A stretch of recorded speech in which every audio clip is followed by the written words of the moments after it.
projet DPMP 4, subventions et conventions annuelles d'objectifs pour l'association Espoir Centres familiaux des jeunes dans le cadre de l'occupation positive de l'espace public. La parole est à Madame Douchka Markovic pour les écologistes pour 5 minutes. Merci, Monsieur le maire. Alors, effectivement, je souhaiterais revenir un peu sur le contexte aussi de comment cette mini-ferme est arrivée dans le 18e arrondissement. Elle est établie depuis février 2020, après un contexte difficile et douloureux pour le quartier, pour l'arrondissement et voire même pour Paris, puisqu'il y a eu le démantèlement donc, de la colline du Crac. Et à partir de là, on a eu des personnes usagées de drogue qui sont parties un peu partout dans Paris. Et puis, un certain nombre d'entre eux se sont retrouvés au jardin des Halles, avec une occupation de l'espace compliqué, difficile, et il a fallu essayer de changer les choses et puis de pouvoir occuper l'espace d'une autre manière. C'est ainsi que l'idée est venue de faire venir des animaux dans cet espace, animaux qui sont venus avec l'association donc Espoir.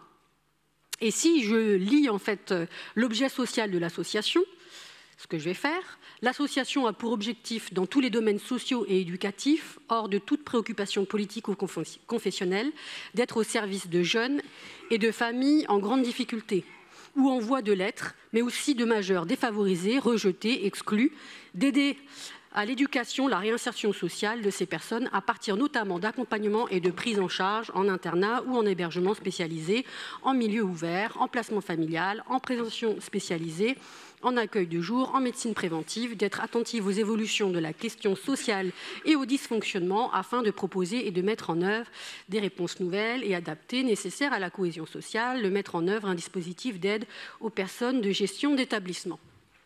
Nous avons ici une association dont l'objectif est de faire du social, de la réinsertion d'un public en difficulté. En aucun cas, on est face à une association qui a les capacités de gérer des animaux. Donc ça, c'est le premier point. Deuxièmement, l'installation s'est faite dans la précipitation. On s'est retrouvé rapidement avec des animaux dits de ferme, dans un espace non adapté, ce qui fait que, eh bien, maintenant, en 2023, cette même association est repartie avec tous ces animaux, tout simplement parce que le lieu n'est pas adapté, non seulement pour les animaux, mais aussi pour les humains de l'association qui se plaignent de la situation. Alors, dans la délibération qu'on nous propose et dans tous les documents qui sont afférents, à aucun moment, je dis bien aucun, il n'est parlé du bien-être des animaux. C'est-à-dire qu'on aurait fait une activité de pétanque, ce serait pareil. Et ça, c'est inadmissible, en fait. À partir du moment où il y a des animaux qui sont présents, on a la charte parisienne avec des demandes bien précises, une attente, et cela doit être présent également, même si, effectivement, ça n'a peut-être strictement rien à voir d'un point de vue extérieur, puisqu'ici, c'est porté par un autre adjoint qui n'est pas en lien avec les animaux, mais le fait est que c'est une mini-ferme. Et donc, on se retrouve avec aucun attendu, aucune considération pour les animaux qui sont présents. Alors, bien sûr, je ne vais pas nier l'aspect positif de ces animaux, mais il faut revoir les choses. Dire qu'en l'état, de mon point de vue, ces animaux n'ont rien à faire là. Ni les moutons, ni les chèvres, ni les lapins. Il faut revoir complètement, non seulement l'espace, il faut en profiter du fait que l'association soit partie, qu'on doit tout repenser, tout réaménager, notamment grâce à l'investissement de l'ADEVE, pour repenser les choses. Il faut garder uniquement des poules, faire partir les moutons, les chèvres et les lapins, et faire un projet qui ait du sens. C'est quoi un projet qui ait du sens? C'est un projet dans lequel les animaux gagnent aussi à ce projet. Ce que je propose, c'est de mettre en place la maison des poules. La maison des poules, ça serait quoi? Ça serait des poules de réforme, des poules pondeuses de réforme, des poules qui ont vécu dans des conditions extrêmement difficiles, qu'on pourrait récupérer, sauver des abattoirs et qu'on pourrait installer à cet espace-là, et dans lesquels eh bien, les enfants pourraient adopter des poules aussi, venir les visiter, et bien sûr, elles finiraient au jardin des Halles de leur belle mort, tranquillement, en ayant de la visite scolaire. Voilà un projet qui pourrait être ambitieux, intéressant et gagnant-gagnant des deux côtés. Voilà ce que je propose et j'espère qu'on y arrivera progressivement. Ce que je veux aussi dénoncer, c'est cette obsession à vouloir mettre des mini-fermes un peu partout et de vouloir, voilà. Donc cessons le fantasme de vouloir mettre des animaux partout. S'ils n'ont pas la place, si la place n'est pas adaptée, ils n'ont rien à faire là. Voilà, merci à vous. Merci. Alors, je donne la parole à Jean-Philippe Davio du groupe PEC pour 5 minutes. Merci de respecter votre temps. Merci, monsieur le maire. Alors, avant d'installer une maison des poules à Éole, la situation actuelle. D'abord, je suis content que nous présentions cette délibération parce qu'il y a eu une inquiétude, ma collègue Duška Marković l'a évoqué, il y a eu une inquiétude sur la pérennité de l'action de cette association à Éole et l'éventualité du retrait de cette association a beaucoup mobilisé les riverains puisqu'une pétition qui a recueilli plus de 25 000 signatures demandait que cette ferme demeure à Éole. Cette ferme, elle a deux vocations. Il faut bien avoir les deux éléments en tête. Un, elle s'inscrit totalement dans le cadre de la politique de la ville de Paris, inscrite dans le contrat parisien de prévention et de sécurité, qui prévoit la mise en œuvre d'une politique globale de prévention de la délinquance et de la récidive, d'aide aux victimes et d'amélioration de la tranquillité publique. Et dans ce cadre, la ville de Paris a son action propre, mais aussi il contribue par le soutien à des associations qui agissent dans ce cadre. C'est exactement le cadre de cette association qui accueille par exemple des tiges et la ville de Paris dans ce cas va financer l'association à hauteur, là dans la délibération proposée, à hauteur de 143 000 €. C'est le premier versant, si je puis dire, de cette délibération. Le deuxième versant est que l'installation de cette ferme avait une vertu très importante, c'était une occupation positive de l'espace public dans les jardins d'Éole. Inutile de revenir sur les problématiques que l'on connaît dans les jardins d'Éole depuis des années, avec les problématiques d'installation de réfugiés, de consommateurs de drogue par la suite. On sait que ça a été très compliqué et que les difficultés sont revenues régulièrement et que l'installation de cette ferme a permis une certaine pacification de cet espace et puis a permis tout simplement aussi aux familles résidant autour de se réapproprier cet espace. Et ce jardin qui d'ailleurs, je le souligne, était un vieux projet qui est né dans les années 90, très soutenu à l'époque par Daniel Vaillant et Bertrand Delanoë, qui a mis très longtemps à voir le jour. Et donc, il y avait un espoir très important sur la création de ce jardin d'Éole lorsqu'il a enfin pu voir le jour. Et donc, il était particulièrement indispensable de trouver toutes les mesures possibles pour que ce jardin puisse rendre le service qui en était attendu et puisse donner cet écrin de verdure dans un quartier qui en était largement dépourvu. Donc voilà, cette délibération arrive pour rassurer, je pense, l'ensemble des riverains sur la persistance de l'action de cette association et sur le fait que les animaux continueront à pouvoir être visibles dans cette ferme. Et juste dernier mot, j'entends les interrogations de ma collègue Duška. Peut-être est-il nécessaire d'avoir une réflexion sur le type d'animaux présents dans cette ferme, c'est possible. En tout cas, que ce soit un animal ou un autre, je pense que l'important est que la double action de cette association puisse continuer dans ce jardin d'Éole. Merci, chers collègues. La parole pour 5 minutes maximum à Laurent Sorel. Merci, monsieur le maire. Mes chers collègues, écoutez, effectivement, mes deux précédents collègues, Madame Marković et Monsieur Davio, ont expliqué un peu le contexte dans lequel cette mini-ferme a été établie, un contexte compliqué, donc, avec les consommateurs de crack, avec des problèmes, des tensions sur le quartier. Après, je ne mettrai pas au même niveau la question du crack et la question des réfugiés, et je pense qu'il faut faire attention avec cette notion d'occupation positive, parce que ça laisserait entendre que quand il y a des réfugiés sous ces fenêtres, c'est une occupation négative. Je sais bien que ce n'est pas tout à fait ce que vous pensez, mais il faut en tout cas faire attention avec la façon dont on pense l'occupation de l'espace public, quelles que soient par ailleurs les difficultés qu'il peut y avoir à la coexistence dans un quartier comme celui-ci. Sur le problème de la mini-ferme, Je vois bien l'intérêt, parce que par exemple, moi j'ai deux enfants, hein, donc je vois bien ce que ça peut avoir de vertu, entre guillemets, d'installer des poules, des chèvres, des moutons, voilà, d'organiser des transhumances urbaines participatives. Les enfants sont probablement ravis.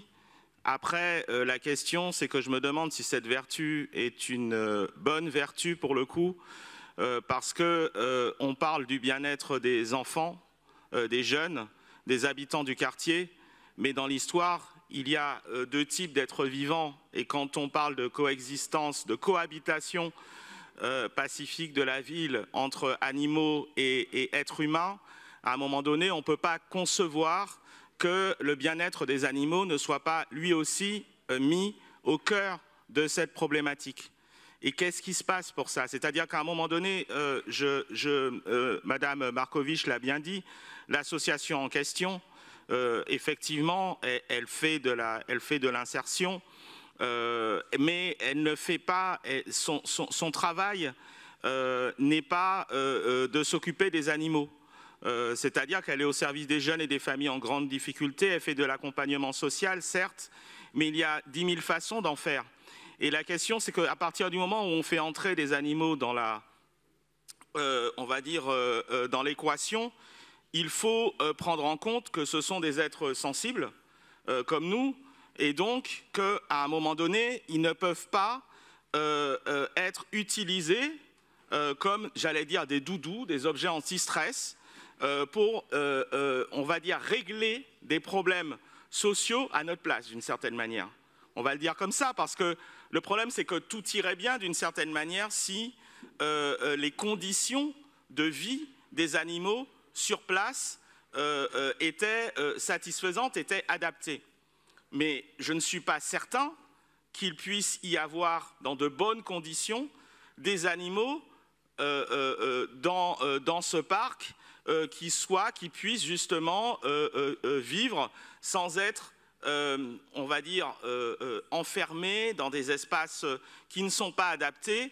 Et donc, je me demande si la meilleure solution, c'est pas, je ne sais pas, si les enfants veulent voir des animaux et veulent être en contact avec les animaux tels qu'ils vivent et non pas tels qu'on les contraint parfois à vivre, ils peuvent aller, je ne sais pas, à la ferme du bois de Vincennes, enfin à la ferme des animaux, ou ailleurs, parce qu'il me semble que c'est de cette manière-là qu'on peut apprendre aux enfants, d'une certaine manière, comment vivent les animaux et comment concevoir nos relations avec les animaux, qui sont des relations les plus égalitaires possibles avec les animaux. Donc là, j'ai quand même un petit problème sur ce dispositif. Alors la maison des poules qui est proposée par Madame Duška-Markovitch, en fait, je ne sais même pas pourquoi pas. Enfin, ça paraît moins pire que d'entasser chèvres, poules et moutons dans un coin qui n'est pas adapté. Mais je ne suis même pas sûr que ce soit adapté.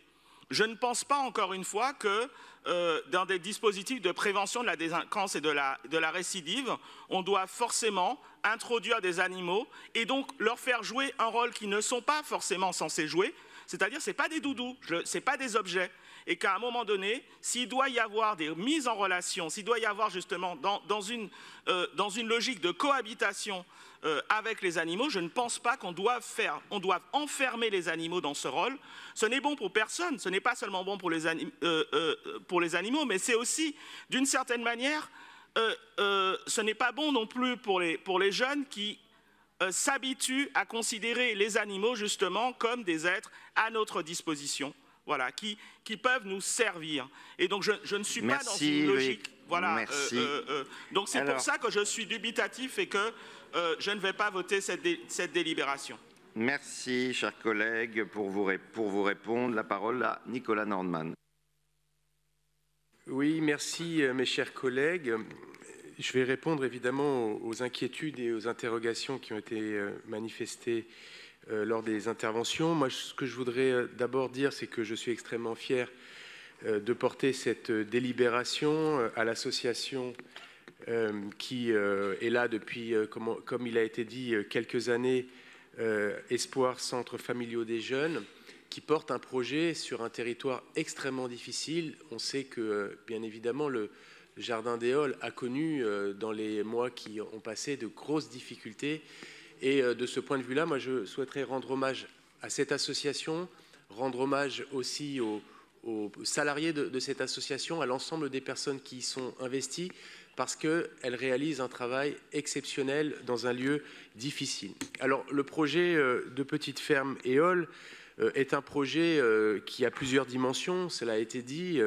On a parlé d'occupation positive de l'espace public, on a parlé aussi d'une association qui porte un véritable projet dans le cadre de la prévention de la récidive. Et d'ailleurs, je souhaite que nous puissions augmenter encore l'action de cette association, notamment dans le cadre de l'Agence parisienne des tiges et prévention de la récidive que nous venons de lancer.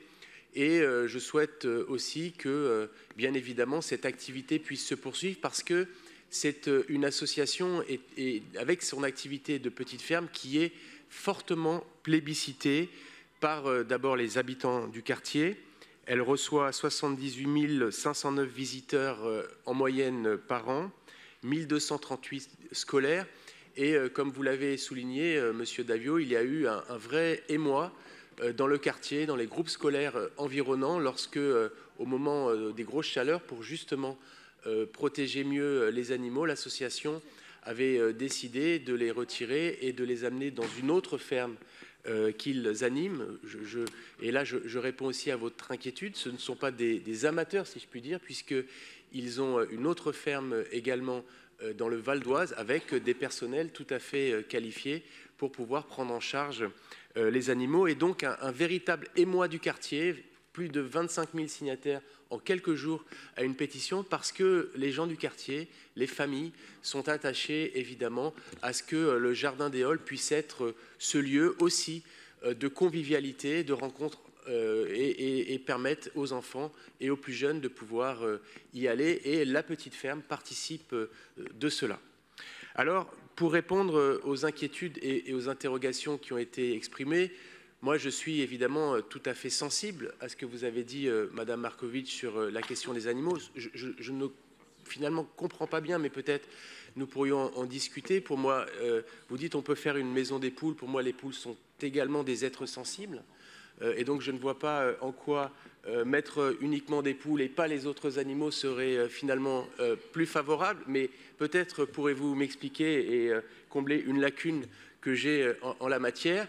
Mais moi, je suis évidemment tout à fait disposé. J'en ai d'ailleurs discuté avec l'association, avec mon collègue Najowski, pour que nous puissions, avec cette association, et peut-être avec vous, si vous le souhaitez, travailler pour que, en effet, cette question de la présence des animaux dans cette ferme puisse être travaillée de manière plus spécifique, plus particulière, pour peut-être améliorer autant que possible, évidemment, la condition pour ces animaux. Je suis tout à fait disposé à ce que nous puissions avancer là-dessus. Et je vous le dis encore une fois, l'association l'est aussi, et donc à votre disposition pour pouvoir avancer très concrètement, pour peut-être améliorer les choses. Et moi, je suis bien sûr d'accord, si on peut améliorer les choses, pour le faire. Il y a quelques sujets liés aussi au contexte et à la dégradation de l'environnement qui accueille l'association. Et donc, là aussi, avec Christophe Najowski, nous avons, cette fois-ci au titre d'adjoint chargé des espaces verts, tout à l'heure je parlais de sa délégation à la condition animale, nous allons travailler aussi pour améliorer les conditions, à la fois pour les animaux, mais aussi pour les salariés qui travaillent dans cette structure. Cela fait partie de ce à quoi nous sommes engagés. Donc moi, je le dis, bien sûr favorable à toute évolution de ce projet, mais un projet qui est absolument indispensable pour le quartier, fortement soutenu par les habitants, soutenu par les maires d'arrondissement du 18e, Éric Lejoindre, et du 19e arrondissement, puisqu'on est là à la frontière François Dagneau. Et moi, je souhaite vraiment que ce projet puisse évidemment être soutenu par l'ensemble de notre Assemblée. Merci, Monsieur le maire. Je mets aux voix le projet DPMP 4. Qui est pour? Contre? Abstention? Il est adopté.